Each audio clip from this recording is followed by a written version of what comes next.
Je ne sais pas, je sais que M. Brousseau a bien documenté la question des abandons possibles sur le siège au Conseil de sécurité et aussi sur le partage de la dissuasion nucléaire. Comprenant comment fonctionne Macron, j'ai rarement peur, mais là j'ai très peur. J'ai très peur, parce que il veut absolument un succès. Il ne l'obtiendra pas sur l'euro. Il ne l'obtiendra pas, c'est pas possible. De toute façon, les Allemands sont inflexibles. Il faudrait que la France se réindustrialise. Et comme elle ne peut pas le faire avec l'euro, donc il n'obtiendra rien. Mais il veut un succès. Et comme en plus il est mal en point dans les sondages, il veut d'autant plus un succès.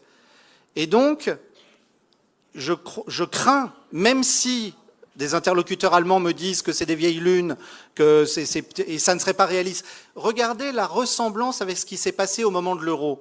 Il y avait suffisamment d'interlocuteurs allemands au moment de Maastricht, suffisamment d'interlocuteurs allemands qui disaient aux Français « Mais non, vous voyez bien, on fait la réunification, c'est pas réaliste d'introduire l'euro, on en reparlera plus tard ». Et là, j'ai eu des interlocuteurs récemment à Berlin qui m'ont dit « Mais non, mais c'est des vieux trucs, puis comment voulez-vous partager la dissuasion ?» Mais de même que les Français ont dit « Si, faites l'euro avec nous, faites l'euro avec nous. » Bon, très bien, on le fera à l'allemande.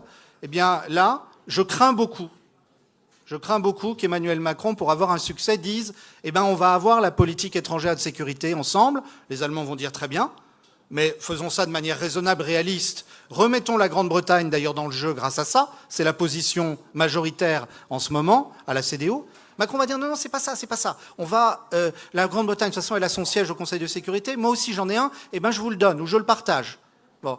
Et puis la dissuasion nucléaire. Il y a eu une réunion la semaine dernière au ministère de la Défense sur le sujet. Bon.